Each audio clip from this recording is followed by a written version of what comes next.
저는 오늘 여러분과 함께 침묵 속에서 일하시는 하나님, 이런 제목으로 은혜의 말씀을 나누고자 합니다. 우리가 세상 살면서 누구에게 잊혀진다는 것은 슬픈 일이에요.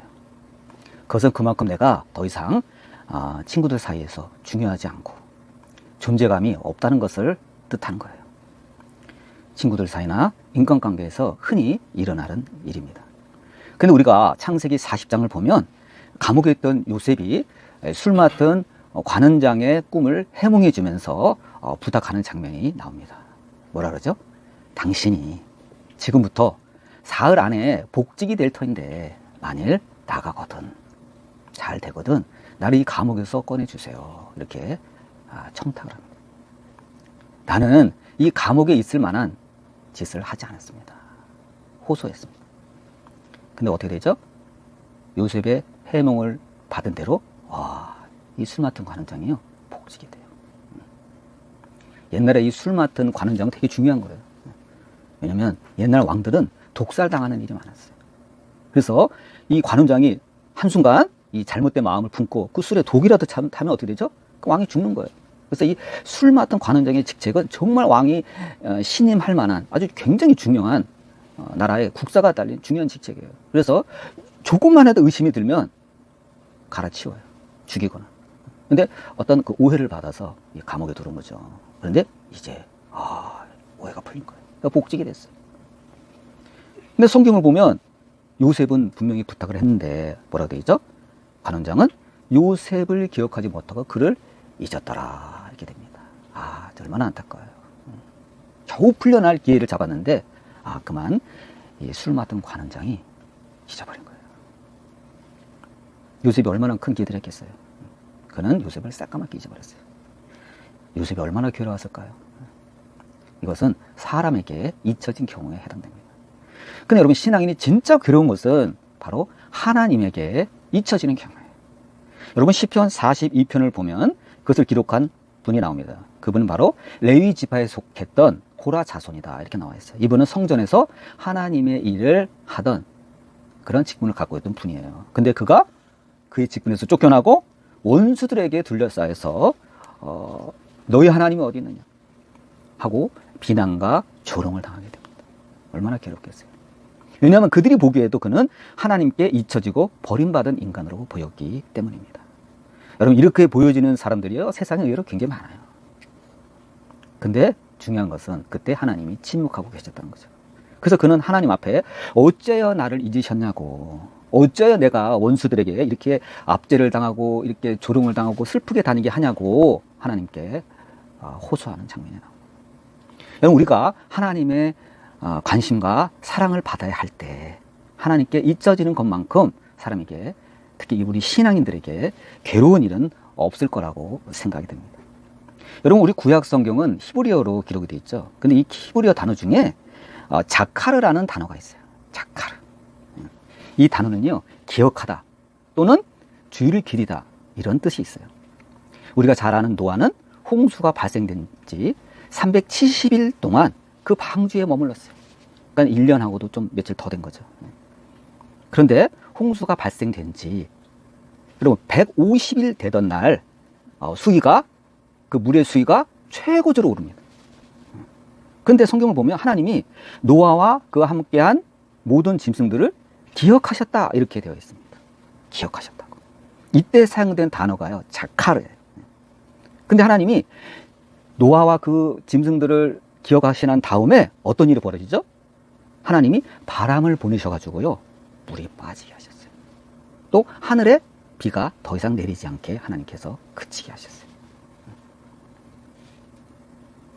수위가 점점 낮아졌어요.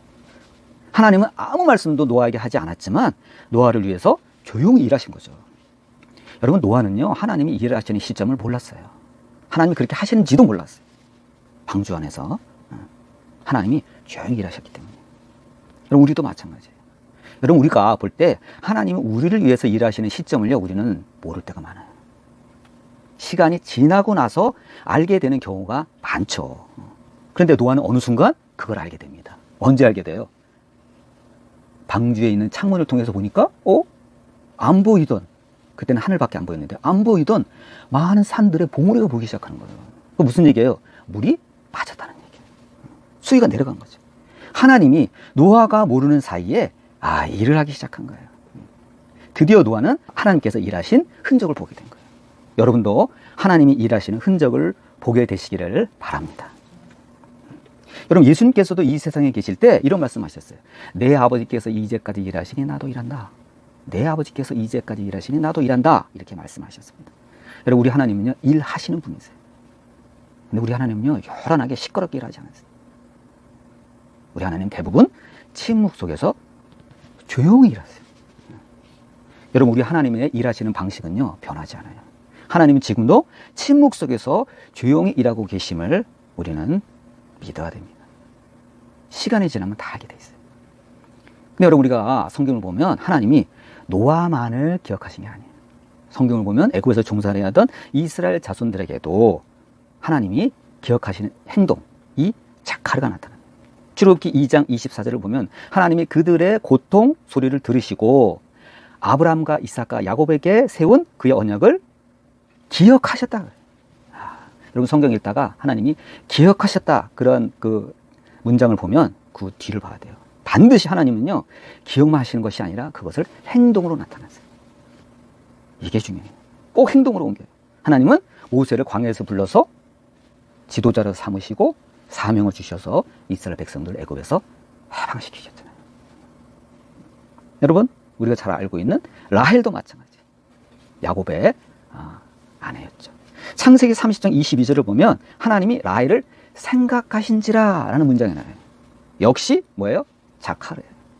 하나님이 라헬을 기억하셨다는 것이에요. 근데 이 하나님이 단순히 라헬을 기억하셨다는 것만이 아니에요. 꼭 우리 하나님은 행동으로 옮기세요. 그래서 하나님이 누구의 소원을 들으시고 라헬의 소원을 들으시고 그것을 행동으로 옮기셨어요. 그 행동의 결과가 뭐예요? 하나님이 라헬의 소원을 들으시고 그의 태를 여셨으므로 그가 임신하여 아들을 낳는 결과가 옵니다. 그래서 태어난 아들이 누구예요? 애굽의 총리가 된 요셉이에요. 여러분, 우리가 이 세상을 살다 보면 하나님이 우리를 아주 애태우시는 그런 장면이 나옵니다. 하나님이 일부러 그러시진 않죠. 하나님이 개입을 안 하시면요, 우리는 애태우게 돼요. 하나님 어디 계시지? 애태우게 돼요.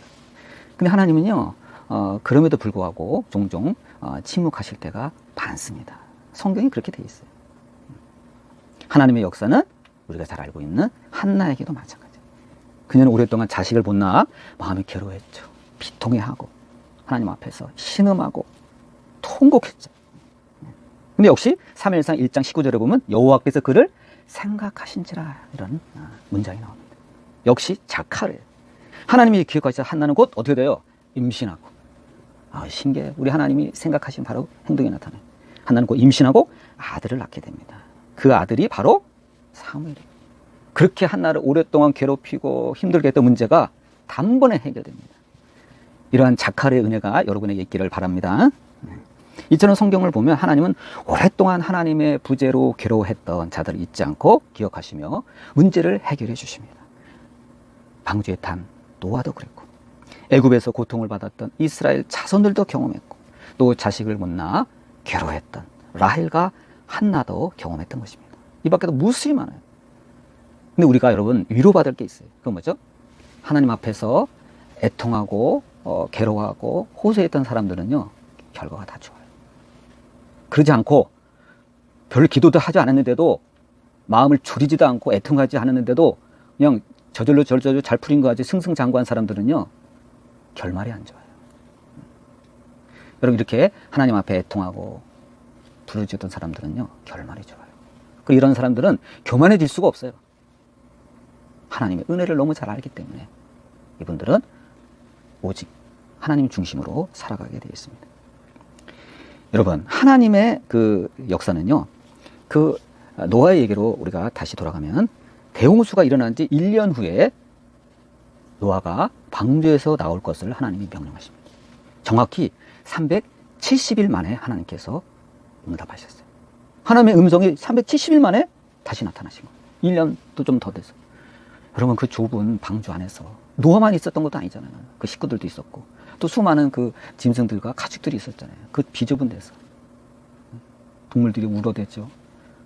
거기서 대소변도 보죠. 환경이 좋은 환경이 아니에요. 근데 하나님이 좀 빨리 해주셔도 좋겠는데 하나님이 음성이 안 들릴 않아요.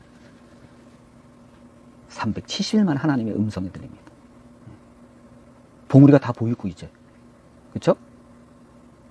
노아가 해볼 거 다 해봤어요. 까마귀도 날려보고 비둘기도 날려보고 이제 확인이 됐어요. 비둘기가 아주 연한 입을 물고 왔어요. 이제 완전히 바닥에 드러났던 거예요. 그런데도 노아는 하나님의 음성이 들리기 전까지 움직이지 않았어요. 안 내렸어요.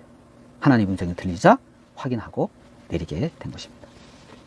이처럼 하나님은 침묵 가운데서도 노아의 식구들과 동물들을 계속 기억하셨다는 것을 우리는 알아야 됩니다. 하나님은요, 우리의 인생도 노아와 아주 비슷하게 다루세요. 우리 인생의 대부분을 우리 하나님은 침묵하세요. 그렇지만 하나님은 우리가 감지하지 못했던 그 순간의 수위를 천천히 낮춰주신 것처럼 우리 고난의 수위를 하나님께서는 서서히 낮추시고 있다는 사실을 우리는 알아야만 합니다. 중요한 점은 우리가 노아처럼, 라헬처럼, 한나처럼 하나님의 기억 속에 남아 있어야 된다는 점입니다. 기도하시겠습니다.